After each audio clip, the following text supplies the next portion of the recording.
Hi folks, this is Jackie Bushman, Black Masters Outdoors. I'm here with David Beasley, SOLitude Lake Management.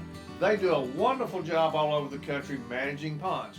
And they're here for the last couple of years managing my pond. I'm not a huge fisherman. I like to sit on that deck right there and catch some big bass and brim, but I tell you what, my grandkids are into it. A lot of my friends are into it. So David is making my pond the best it can be, and hopefully you'll learn some tips right here how to make your pond the best it can be. All right, David, glad to have you. Let's talk a little bit about why do we do pond management?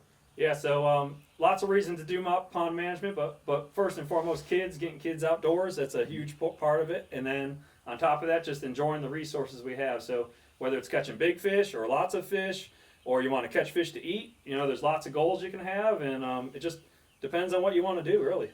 All right, you've got a lot of categories now you want to cover.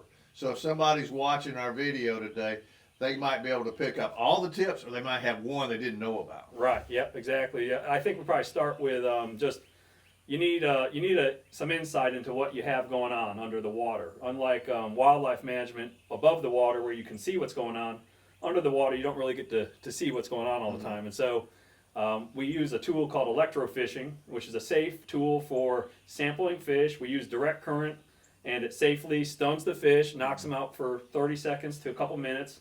We net them up, we weigh and measure them in the boat, and we figure out what's out of balance and what's working well, and then we can kind of adjust and tweak our management strategies to meet the overall objectives. I got you. So when you're electrofishing, you're going to have brim come up, you're going to have bass too. Mm-hmm. You're going to try to figure out if you need to take that bass out or keep it in, and you taught me something, you'll teach the audience. Identifying a male and a female, because I had no clue. Yeah, you can certainly tell the gender of the fish, and that may be important. You know, male bass are kind of like young whitetail. They're more aggressive, maybe not as smart, and so they're easier to catch. Mm-hmm. So if you want high catch rates, you want a lot of those little males in the lake. Mm-hmm. But if you want big trophy fish, the females get twice the size of the male bass. And so if you really want big fish, you really should select for females. Okay, so bottom line is you'll be taking some of the males out of the pond. Like on our pond here, you've been saying, hey, let's take out about 400, 16 inches and under. Yes, that's correct. Yep, and that'll depend on what we're seeing. Sometimes you're taking out 16 inches and under. Sometimes it's 10 inches and under. Right. It really depends what the data says. But you want to take the male out in this particular pond. Yeah, in general. Yeah, that's right. Yep. Okay. And in some cases, we want only female bass. But in this particular case, we're managing for high catch rates as well as quality fish. So we kind of have to strike that balance. We can't have only females, and we certainly need a lot of bass in general. Like, we want a lot of bass in this lake so that when you're fishing, you don't ever have a bad day. I got you. All right, anything else on electrofishing? Not really, other than we do it in the spring mostly, or the fall. Okay. So you got to think about time of year and water temperature. So just keep that in mind. Okay. Hot summer or cold winter, it's not really very effective. Gotcha.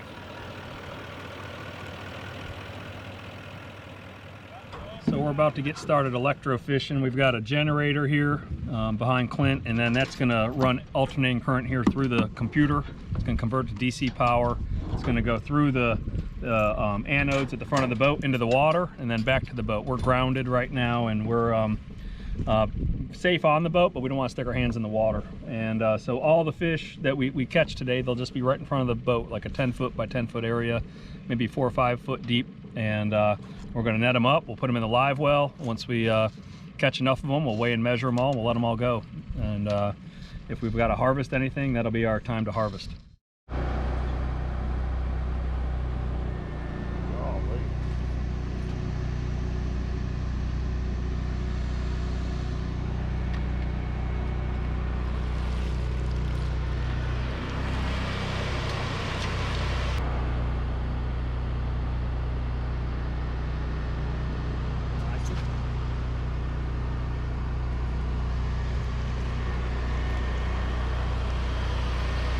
Yeah, there's some good old structure here that created probably a decade ago. It just it needs more cedar trees added to it, so we're gonna do that here later today.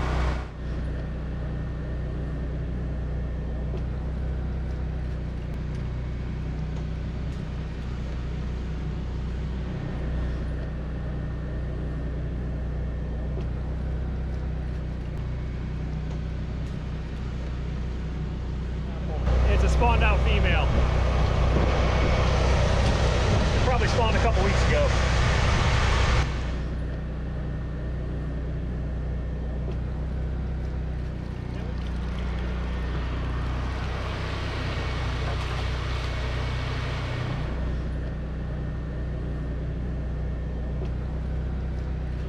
Yeah, it's a good number of fish. So we've got enough fish here to start working them up to weigh and measure, and just start collecting some data and figure out kind of where we stand this spring.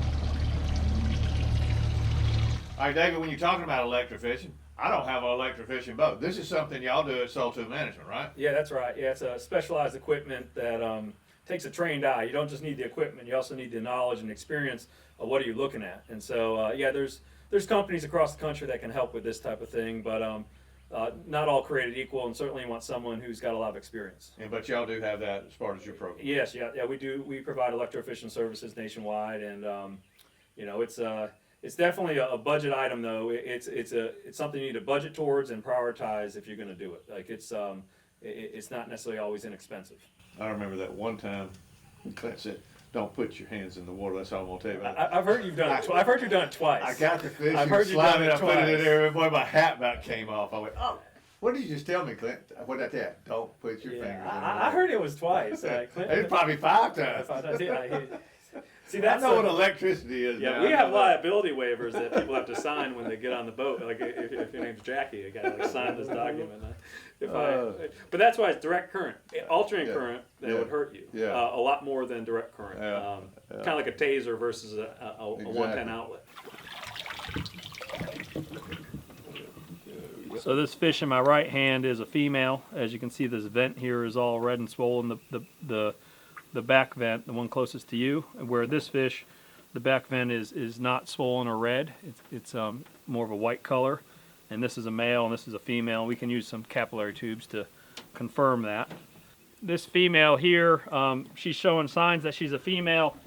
There's only a few weeks of the year where you can actually see that. Most of the year you can't tell. And so it's really the few weeks prior to spawn, maybe a couple weeks, and then a couple weeks post spawn. So I'd say 1 month a year in general. And you also have to keep in mind they don't all come into maturity at the same time. So some will be spawning later in the year or later in the spring. And so there's a few variables there to keep in mind. But in general, as soon as your water temperatures are getting in the mid 60s, low 70s in the spring, you start paying attention to your fish. You'll start seeing the difference. And if you're going to only harvest some of your intermediate sized fish, do your best, yank out the males if you're trying to grow big fish. And you'll find that after doing that over a few years, you will make a noticeable impact on the fishery.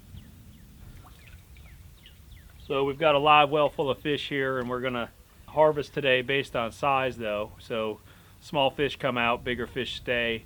And another thing too, we got a live well. We didn't net most of them, but there's a pile of say 4 to 5 inch bluegill in this lake that these larger fish that we're going to let go, they can eat them perfectly fine. So good amount of bait for the big fish in here. The smaller fish, not as much to eat, but we'll work on that here. That's one of the management I guess management decisions that we're going to make here today is do we have enough small food for the small bass, and do we have enough big food for the big bass? The big bass have plenty of food. The small bass, they need a little bit more food, which that's why we're stocking threadfin shad here in about 2 weeks' time. So another thing you'll see today when we're electrofishing, you'll see in the footage, the water's got quite a bit of clarity. You can probably see 4 or 5 feet down at times, and that's not really ideal for electrofishing. We really don't want to see more than 3 feet down when electrofishing because the fish see the boat coming and they move out of the way, and so it does impact what you catch. But overall, we still have a great sample here to work with. And so short on the management objectives, though, or the list, the to-do list is we got to get some fertilization going on here, get this water filled with more plankton. So we'll get going here, weighing and measuring some fish now.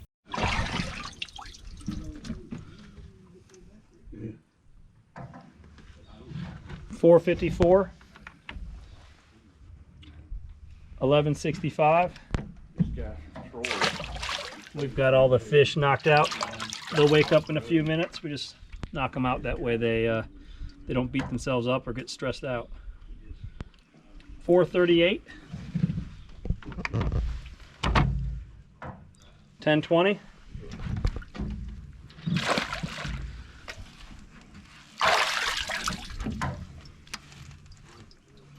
You probably want at least, I would say at least 20 of each species in a perfect world, unless it's like an all-female fishery. But we want enough to where our graphs, like, because we'll put all this in a graph and we'll compare year over year, you'll lay it year over year over year, and you can start drawing trends or see trends that, I don't know, sometimes you forget things that once you see it, oh, 2 years ago it was like this, then it helps ensure your management strategy is accurate. 417.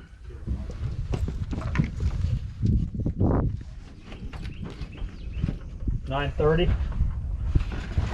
It's a healthy looking fish, you know, it's got a nice fat, nice amount of meat here. But we can't have too many that size in this lake, otherwise none of them will grow. So.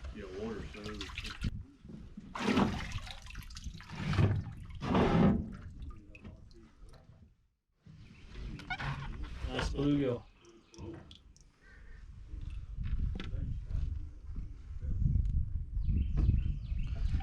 $2.48.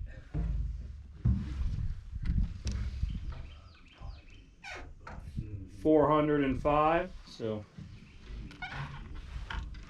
just shy of a pound.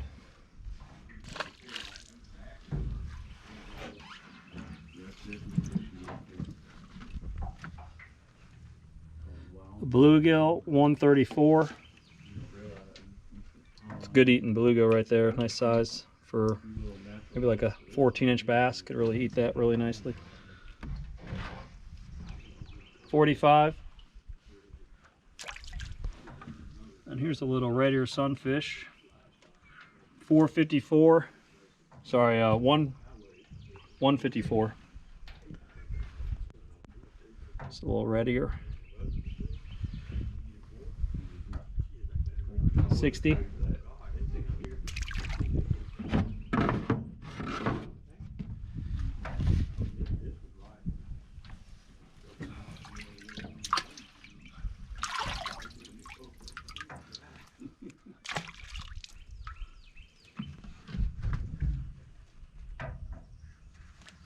Bluegill 114, no weight. Right ear sunfish 143. 40. Yeah, as you're seeing, we've got plenty of 4 to 5 inch bluegill. They're throughout this whole lake, everywhere. And then there's a nice concentration of adults, you know, ½ pound to 1 pound fish in front of the feeders. And that's really ideal. We just want the big ones in front of the feeders where people are catching them.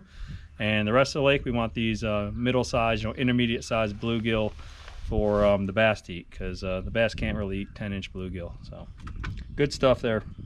All right, David, a big thing is called harvesting. And we covered a little bit in electrofishing, but I remember when you first came here, all I had was big brim. And you're going, Jacob, well, you got big brim and you got too many bass, but you've got a management program there that we got to take care of. So how did you fix that? Yeah. So we collected the data. We determined too many bass, so we need to take them out. Mm-hmm. And the side effect of too many bass is you don't have enough small brim or small bait fish. And so by removing those bass, we open up survival rates, have higher survival of our bluegill and sunfish species, our shad species. Everybody can flourish. All the lower end of the food chain, they all flourish. And in that process, we also need to potentially, and here we did have to, make room for those small fish. And so if we have too many adult bait fish that are too big to be eaten, we got to take them out. So you need a little harvesting program, take out a few hundred or potentially even a few thousand adult sunfish or brim. And that's all part of the strategy. You have to have the right sizes of each species in addition to having the right species to begin with. So there's definitely a science behind that. All right, David, let's talk about cover and structure and how important that is in your pond. The importance to fish cover is complexity. It's not just the presence of it, but we want it to be vertical, top to bottom, coming off the bottom of the pond, all the way up to the surface. And we want it to be substantial. Like we don't want just one tree here, one tree there. we want it to be substantial, and if possible, in a perfect world, we want multiple material types, and we want rock as well as wood, and maybe even some man-made artificial stuff. You know, and if at all possible, probably the most important type of cover could be vegetation in that standpoint. From that standpoint, you know, vegetation with rock and a cedar tree or a log. I mean, that's perfect. It checks all the boxes for a bait fish and a bass and a fisherman. Like it really is ideal. Well, when you explained it, made it really simple to me. You said, well, you got structure here, but it's decomposed. So there's no hiding places. So that kind of goes back to making sense. If the little brim hadn't got a hiding place, the bass can wear them out, and that'd have a chance to grow. Yeah, that's exactly right. And all ponds are different, right? And it depends on your objectives as well and your goals. So if you want high catch rates of bass, you have to have a lot of bass in the lake. And if you're gonna have a lot of bass, you actually need a lot of cover as well, because those bait fish are living in fear quite a bit. They're kind of hiding a lot of their life, and so you don't want all the bait fish eaten too quickly when you have too many mouths to feed. So you need a lot of cover. Where if you're growing trophy fish, the amount of cover is less important for the bait fish. It really, you know, when you have less bass, they get bigger, and that less bass, they don't eat all the bait. There's really the bait exponentially expand in population, and the bass can't keep up. And so really there's a balance between having cover for anglers congregating bass so anglers can catch them, and then the other utility or purpose of the cover would be to protect the bait fish. And so here we're managing for high quality fish, but also lots of them, so we need quite a bit of cover here, and we need to protect our bait fish. Yeah, and that's kind of what we're doing here. We're blessed here in the South. We have cedar trees, so we've cut the amount of cedar trees, and you said let's go build about 25 fish cities. And that's what we're going to do. We're going to replenish the structure that we put in last year and do that on continuous basis. Yeah, the structure put in, you know, years and years ago, and then you've added to it over the last year or two, and then we're going to add more this year, and you know, every year, every other year, certainly every third year, you need to add more dense cover, because you know, whether it's a cedar tree or some, you know, top of a hardwood or something, it just decomposes, it breaks down. And you don't want to, I think probably one of the most important things with cover is you don't want to spread it out too much, you know. So we've got areas that have had cover for years. We're going to add to those areas. We're not going to create new areas. You want fresh cut trees full of water. And you definitely want to put them in as soon as possible with enough weight to hold them where they're going to be. We just cut them yesterday. So we're putting them in today. Yeah, I would say within a few days, certainly within a week of cutting them, you want to put them in the lake. And there are some artificial trees out there. Yeah, man-made cover, and that's very, very common approach to adding cover to a lake. But when you look at the totality of your management program, just don't put in man-made cover and spend your money on man-made cover and then have no money for data collection or stocking or feeding or any of the other management approaches. So if you're blessed with enough resources to use man-made cover, go for it. But you know, natural cover works perfectly fine as well. Good. All right, Dave, let's talk about water quality. Why do we need to check water quality? What's the significance of that? Yeah, so that's an important topic actually. With fisheries management, the most important thing there is the habitat, the water that these fish are living in. If it's healthy water, they're gonna be healthy, they're gonna feed well, they're gonna be aggressive. But if they're under stress, they don't eat. You know, it's that fight or flight mentality where under stress, these fish aren't gonna grow well, they're not gonna bite well, and they're not gonna be happy. They're more vulnerable to disease and other issues. And so we really want healthy water, and that starts with oxygen. Dissolved oxygen in water is the most important variable, in my opinion. We're also looking at temperature as well as the visibility. They call it a Secchi reading, where you measure how far into the water you can see. And those are three very important kind of in the field, in the moment tests that are performed. And then there's other stuff we do in the laboratory. You're looking at your nutrient levels, right? Your phosphorus, your nitrogen. We're also looking at your alkalinity and your pH, similar to how you lime an ag field, a farm field, to grow crops. You're like doing a soil test. Yep, same thing. On a food plot for deer. Yep, you do the same thing in the water. If we're missing something, we're not going to get the productivity we need, and so we have to add agricultural limestone to the water sometimes. Yep. And in general, though, I would say your oxygen and your phosphorus are two of your most important that you need to look at. So we're gonna grab some water quality data here. This is an oxygen meter, tells you oxygen within the water, dissolved oxygen, and also temperature. And so we're just gonna get a reading. It should be fine right now this time of year, but it's a nice baseline data point for us to work with. And obviously if it's not good, then it kind of turns our attention to what we need to focus on and get ahead of any problems that might be coming. So we'll start with a surface sample.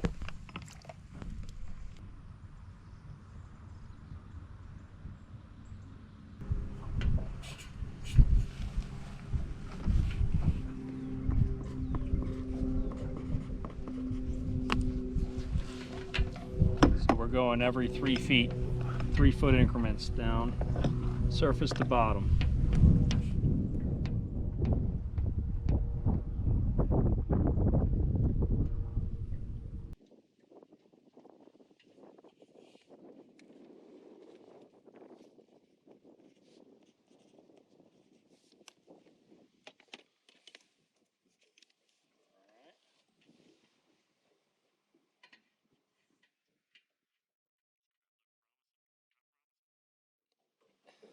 Yeah, right now our oxygen is about 5 at the surface and 3 on the bottom, which is less than we want right now. This time of year, we would like to be closer to, say, 6 or 7 at the surface.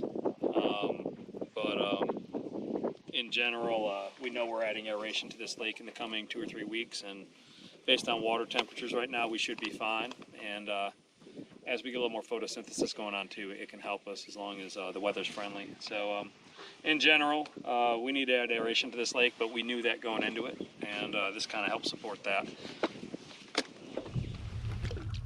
So we're going to grab some surface water samples to test them in the lab to figure out how the nutrients are doing in the pond, how much phosphorus and nitrogen there is, as well as, you know, better understand our alkalinity and pH.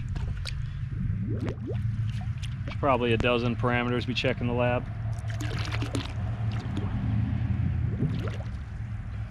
And we'll do this once a year, or sometimes you do it, you know, 4, 5, 6 times a year. It really just depends on your goals and budget.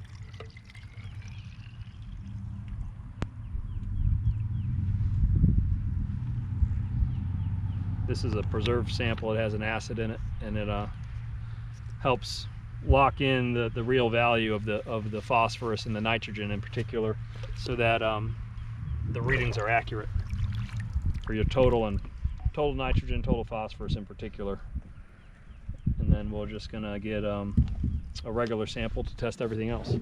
It's important to have ongoing monitoring of your water. And so if the water has, say, 4 foot of visibility, there's not enough food in that water. Yeah. There's not enough plankton to fuel that bait fish population. Right. And but at the same time, we don't want too much plankton. And so most fisheries managed throughout the southeast, and really anybody managing for high quality fisheries with a plankton bloom, they're looking for, say, 24 inches of visibility into the water, and you want that water color to be olive green or olive brown. Right. In general, like, because microscopic plants in the water, they're green, and then the microscopic animals are brown, zooplankton. And so we want a nice balance of phytoplankton and zooplankton, and it gives you like a nice olive green. If your water's bright green, or it just looks like pea soup and it's really thick, or if you can put your face up to the water and you can actually physically see chunks of green floating around, those are bad signs, and kind of indication that you likely have an imbalance in water quality, and likely going to lead to issues with either oxygen or just poor fish growth rates due to stress. All right, now your visibility, the little thing that we drop in the water, is that, you know, when we can't see it, that tells us when to fertilize. That's right. Yeah, that tells you. We jump into the fertilization part. It tells you, to fertilize or to not fertilize. Right. So that disc, it's a black and white disc. You lower it in the water. It's called a Secchi disc, and that's just, you're measuring your visibility. And so we want to have a range that we can see within the water, and that range, in this case here, we're looking for 30 to 24 inches of visibility. And that allows us to maintain healthy water while also having productive water. So we have the stuff it takes to grow the fish, but not too much to where they're stressed out. Okay. Well, that helps us because when we start fertilizing, we used to have decks on all our decks, and you said, no, let's put it behind the boat motors, Yeah. and do it all the way around the lake. And you said that gets the lake fertilized quicker, correct? Yeah, that's correct. There's different types of fertilizer. So there were platforms, and they're still used today. Yeah. You dump this granular fertilizer on the platform, it dissolves slowly. Yeah. It's very efficient, can work well. But there's also a quick dissolve fertilizer that gets you more immediate results. The granular is probably better to maintain a bloom that you have going, but when you need to get a bloom going and you want to get it going quick, you use something that you dissolve in the water and you kind of layer it right at the surface. You want to fertilize when water temperatures, say, hit 60 degrees and increasing. I got you. You know, so if it's 60-degree water, but you got a week of cold weather coming, you don't fertilize. But you know, if it's warming up, you add your fertilizer, and that allows just everything to get moving in the right direction. The key, though, fertilizing is complex. It can lead to undesired results, and I certainly would know what you're doing before you do it. I would say less is more if you don't know what you're doing. Exactly, and we got a 14-acre pond here, and I think we're putting in 3 bags. Yep, yeah, the 3 bags. So in this case, you start with, that would be 10 pounds per acre, usually your first application, and then 5 pounds per acre afterwards for the type of fertilizer we're using here. And so that 3 bags, that's about 75 pounds. And so that gives you your 5 pounds per acre. All right, let's talk about feeding fish, because that's very important. Yeah, so we have 5 fish feeders on this lake, and we're mostly focused on feeding the sunfish species, the bait fish. The largemouth bass, the threadfin shad, you know, they're not eating fish food. In general, we're just feeding the base of the food chain. We want our bass eating bait fish. And so we're using a small food. We want as many bluegill as possible in this lake. We don't want a lot of adult bluegill. We want a lot of middle-sized and small bluegill. We're going to have plenty of adult bluegill as a side effect of feeding. You'll see in front of the feeders, there's big bluegill. But we're feeding a little bit. Yeah, we're feeding like a 3 millimeter food up to a 5 millimeter food, and I prefer even like a 3 millimeter, 3.5 millimeter food. It really spreads that food out to where more fish have opportunity to eat it, and it also it really allows smaller fish to be able to eat it as well, which is important. I don't really care to get a 10-inch bluegill up to 12 inches. We really just need our 3-inch bluegill to get to 5 inches.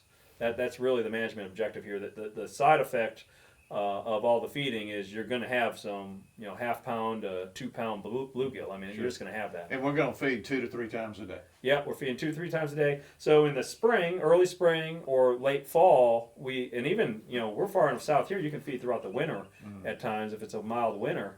We're going to feed the middle of the day when it's warmest. But in general, as it gets warmer, say mid-spring all the way through mid-fall, say October, we're going to feed morning and evening. And we'll feed a little bit in the middle of the day, but mostly morning and evening. That's when most of the feeding activity is occurring. We're standing here dockside. We're going to test this feeder. This is a directional fish feeder. It's going to throw the food out about 40 feet. And they're fairly simple. There's a timer and a battery and then a couple motors inside. And we are feeding a smaller food, kind of designed for a bluegill. They the mid-sized bluegill will eat this really well, all the way up to a large bluegill. Oftentimes we'll feed a smaller food if we're trying to feed some really small fish, but we'll just run this through quick.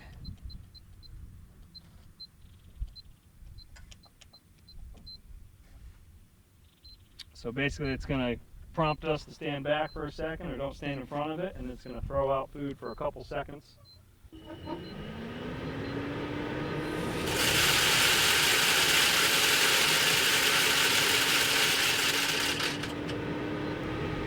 And there's a couple types of food you can use. This is floating feed / sinking feed, so about half of this food will sink slowly and the other half will float at the surface, and so the fish tend to clean up the stuff that sinks first, and then they'll hit the surface and get the rest at that point.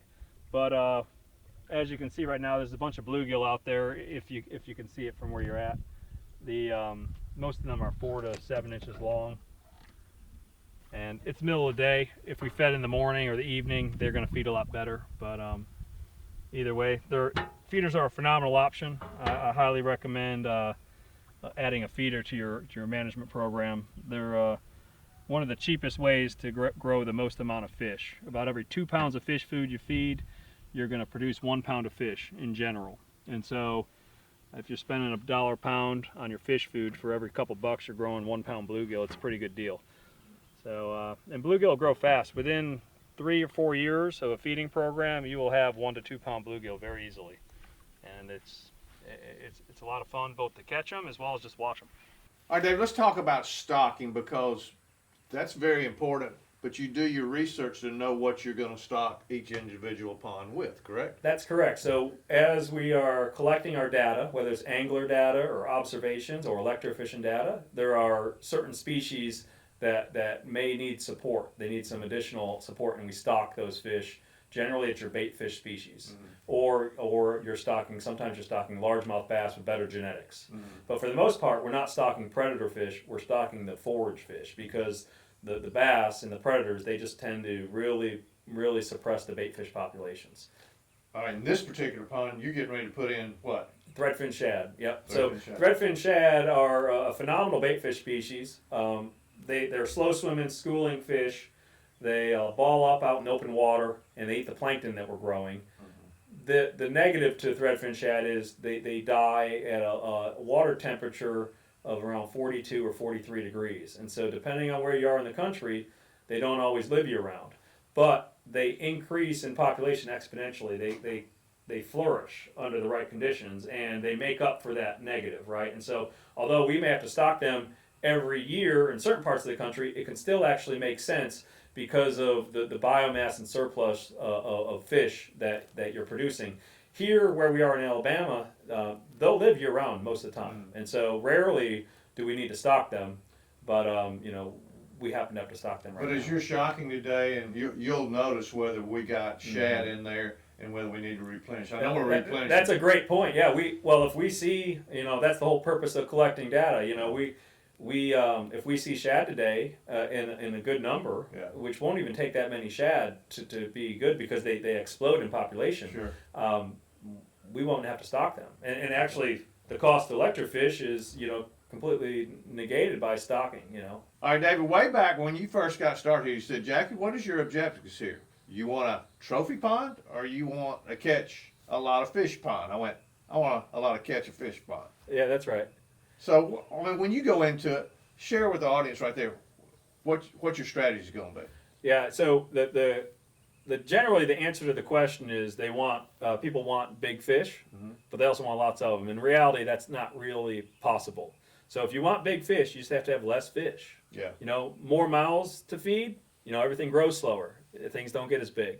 And so what people have to realize and come to terms with is, if they truly want a trophy fish pond, they're going to catch a lot less fish, and you're going to need a lot of patience. You're going to accept fishing and not catching anything for days on end.